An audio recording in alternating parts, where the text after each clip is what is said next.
Assalamualaikum warahmatullahi wabarakatuh. Saya Wahid Tatan dari kelompok 1, ingin melakukan tugas wawancara studi kelayakan bisnis dengan beranggotakan kelompok saya yaitu Afiani Koirima, Anissa Fadilah, dan Elsa Monika. Dan berhubung Elsa Monika sedang tidak bisa datang, maka hari ini diwakilkan oleh saya Wahid Tatan sebagai ketua, kedua Afiani Koirima, dan ketiga Anissa Fadilah. Tujuan dari wawancara ini adalah untuk mengetahui kelayakan bisnis dari warung sembako Zaki yang mana dimiliki oleh salah satu anggota saya, orang tuanya Anissa Fadilah. Dan mari kita lakukan wawancara ini. Ya, di sini saya sedang bersama narasumber yang ingin saya tanyakan atau saya ingin wawancarai. Boleh perkenalkan namanya? Saya Anissa Fadilah, anak dari pemilik warung sembako Zaki, yaitu orang tua saya. Di sini saya akan mewakilkan orang tua saya yang sedang sakit dan saya menggantikannya sebagai narasumber. Sebelum kita belajar tentang informasi warung sembako Zaki ini, pertama-tama bagaimana sih sejarah dari warung sembako Zaki ini berdiri? Usaha ini dibuka tahun 2018 karena orang tua saya memang sudah lanjut usia dan memilih untuk membuka usaha, dan memang cukup lebih terjangkau mudah penjualannya dan cukup terjangkau dari masyarakat. Oh, jadi kesimpulan dari berdirinya warung sembako Zaki ini dikarenakan satu faktor usia yang orang tua Anissa Fadilah ini alami dan bisa terjangkau dari masyarakat juga. Dan untuk lokasinya di mana nih warung sembako Zaki ini? Lokasi ini di Kampung Lokomotif, RT 5 RW 5 Kaliabang Tengah, Natin, Bekasi. Oke, untuk lokasinya ada di Kaliabang Tengah, guys, di dekat sini juga, dekat kampus kita. Nah, tadi kan udah disampaikan oleh Anissa Fadilah tentang sejarah dan alamat tempat dari warung sembako Zaki ini. Dan untuk struktur organisasi bagaimana? Struktur organisasi ini cukup sederhana karena dikelola oleh keluarga sendiri.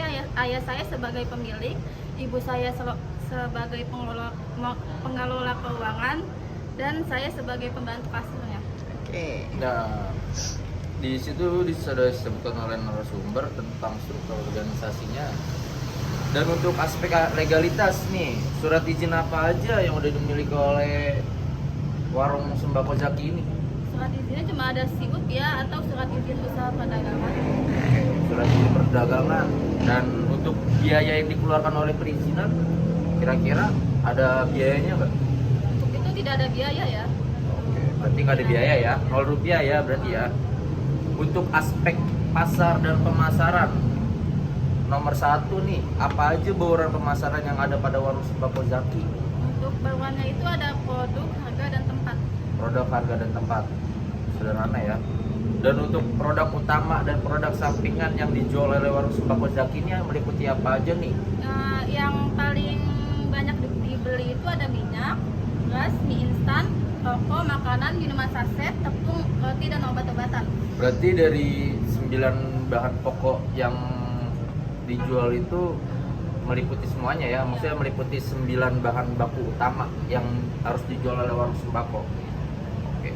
Dan untuk harga dari masing-masing sembako yang dijual oleh warung sembako Zaki ini ada di kisaran berapa? Kisarannya aja dari yang terkecil sampai maksudnya dari termurah sampai termahal nih. Untuk harganya setiap produk beda-beda, ada seperti tepung yang harganya 1 kilo 10.000, minyak 15.000, sampai rokok paling gede 41.000. Oh, berarti di mana-mana rokok paling mahal ya, karena mungkin cukainya juga udah mulai naik. Kita beralih ke aspek manajemen dan SDM ya. Nah, untuk pertanyaannya, bagaimana sistem manajemen yang ada pada warung sembako Zaki ini? Selalu stok barang dan pantau produk yang sudah habis, menghitung modal setiap harinya untuk diputarbalikkan untuk belanja stok, dan menyisihkan sedikit uang dari keuntungan penjualan untuk keperluan pribadi. Berarti cukup terstruktur ya untuk sistem manajemen yang ada pada warung sembako Zaki ini. Dan kita beralih pada aspek teknik dan teknologi. Bagaimana keadaan di lokasi warung sembako Zaki? Cukup terjangkau ya. Oke, dan dari mana produk 9 bahan pokok yang diperoleh dengan harga berapa aja? Untuk produknya itu biasanya beli di agen ya, dan harganya itu yang nggak jauh beda sih. Oke, berarti semua sama ya. Berarti dari semua warung sembako ngambilnya mungkin dari agen yang lebih gede atau mungkin dari pasar induk, dan harganya mungkin gak jauh beda sama warung sembako yang lain. Dan untuk jumlah hasil penjualan per hari itu kisaran di range harga berapa sih rata-ratanya? Kalau sepi bisa sampai 2 juta, dan kalau rame itu paling gede 5 juta ya dapatnya. Oke, berarti cukup besar juga ya untuk hitungan warung sembako per harinya tuh bisa sampai 5 juta. Cukuplah buat bisa pergi umroh guys sebulan.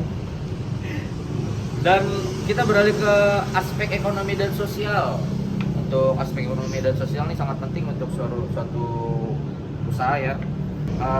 Bagaimana pengaruh pendirian warung sembako Jaki terhadap sosial masyarakat?